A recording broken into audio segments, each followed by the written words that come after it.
All Cetany come there. But yes, I never asked him Cetany if he don't help.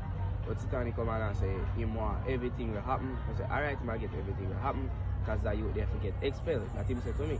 And he drive off. Yes, he could have helped me. Because he have it back. He could have put him in a van and drive him. But yes, that he could have helped me. I want to get rid of the council of a passing the school youth on the roadside. Because if me there, I take him up care of my doctor. And Cetany if you do better than that. Because he come from Bullsab, but he look like when Bullsab did ripe, him did that in a bush. Me don't know what to him. That councillor forget rid of. And I want councillor who can help the youth them in every school in Jamaica. No councillor who pass the youth them should enter parliament.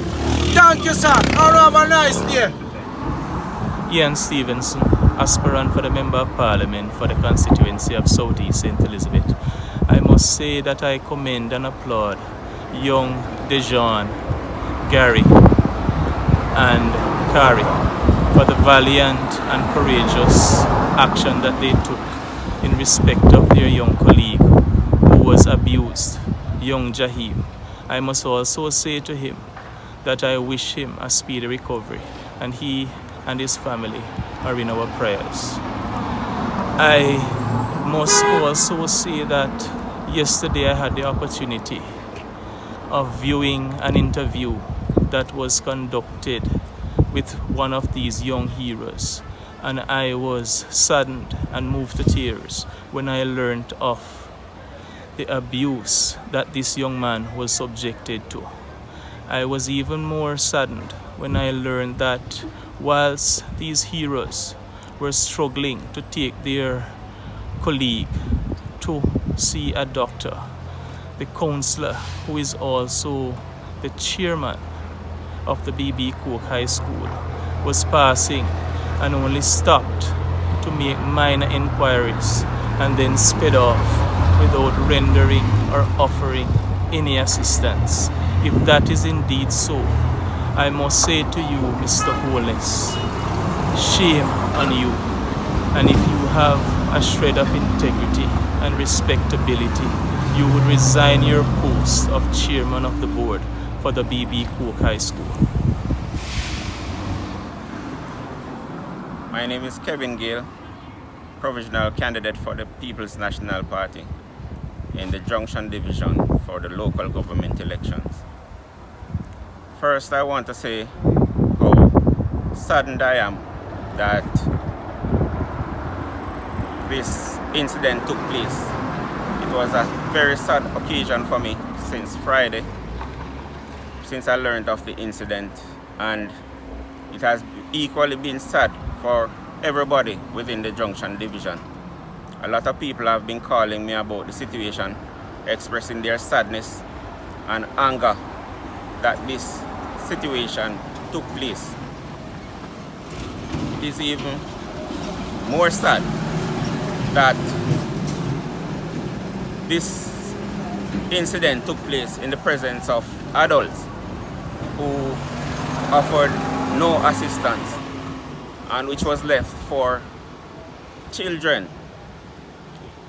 to handle. These boys who have become hometown heroes are to be commended and supported in some way in terms of their school fees and things like that, and we're promoting something, anything like that, that can help them with their school expenses. I must hasten to say that I've gotten a lot of calls from parents who have children at the B.B. Cook High School, other community members, demanding some action to be taken against people who have leadership positions both at the divisional level and at the school level, who were quite aware of what took place but refused to do anything. And I've been getting continuous calls for this. People telling me that, listen, I need to step up and do something about it.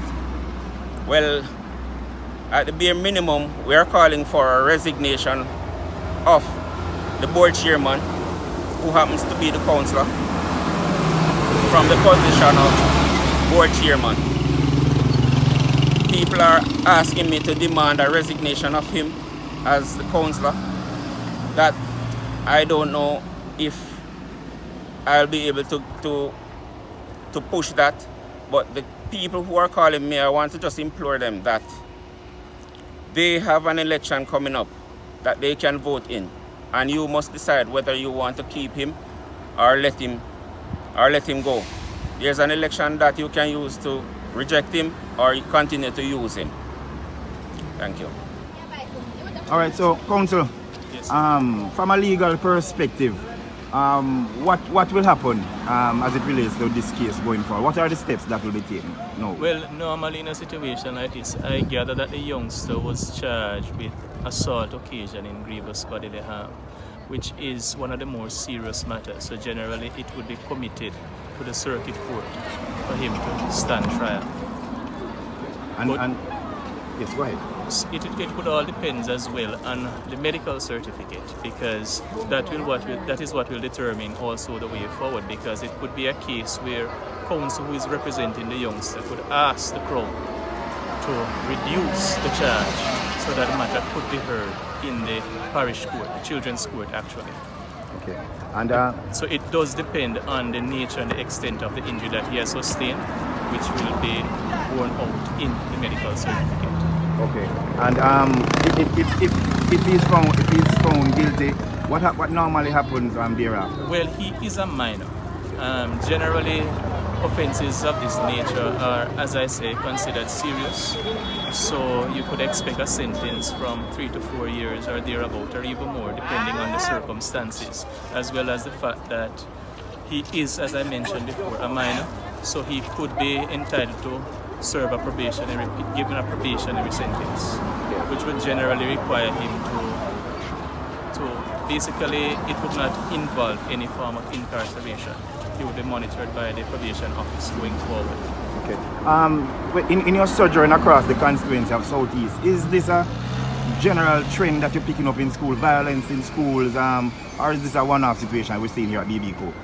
Well, I must say that it is not a one-off situation. I have seen and heard of other instances in which the children, the youngsters in schools now have become far more aggressive in recent